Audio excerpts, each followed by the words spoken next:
a music historian considered around the world as one of the foremost authorities on Spanish music of the Baroque period, with a special distinction towards reed-based instruments of the Rococo era. We are always thrilled when Mr. Bruce is back on Canadian soil because it means the possibility of a visit to our studio. And today, that possibility is a reality. Herbert, welcome back to This Is That. Well, thank you very much for having me back in the studios. It's always such a pleasure to return to Radio 1. Now, I think our last visit took place well over 2 years ago. I think it was, yes. In Toronto. Yes, I think I was here with a Tamoric drum, am I right? Yes, you were, that's right. Yes, the Tamoric drum. Now, where have you been? What have you been up to? Why haven't we seen your face for 2 years? Well, I've actually been in a small country in the Far East called Maraxnistan, which is a small, very sand-based... What are you doing there? I was there studying an instrument that was found called the nishtar.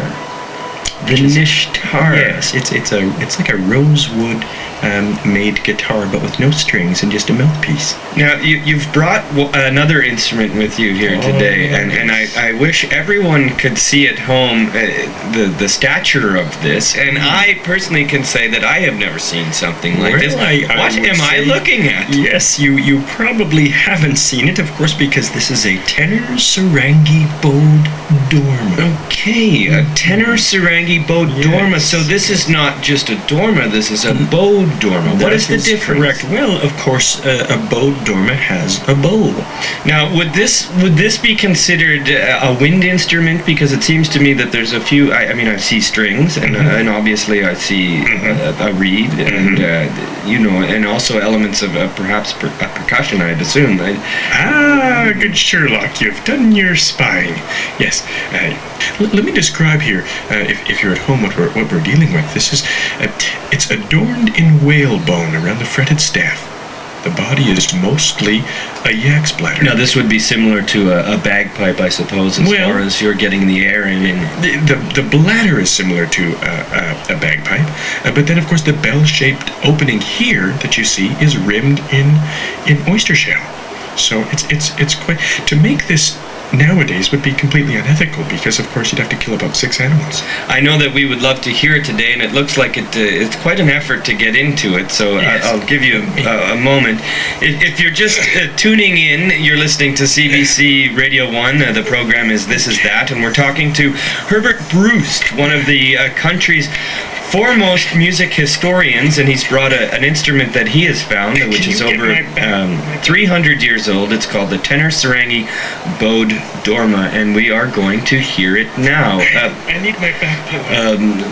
Herbert, are you ready to play? I'm going to have to fill the bladder, so let me just see if I can. This is Herbert Bruce playing the tenor sarangi bowed dorma.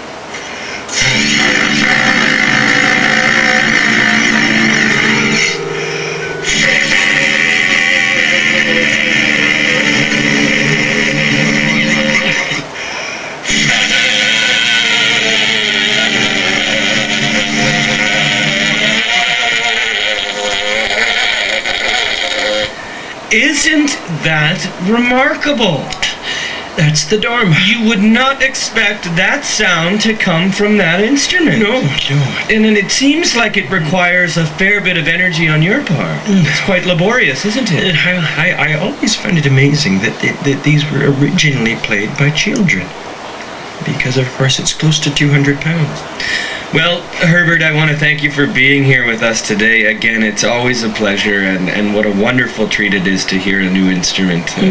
Thank you very much for having me, and of course, if music is the fruit of love, then drink on.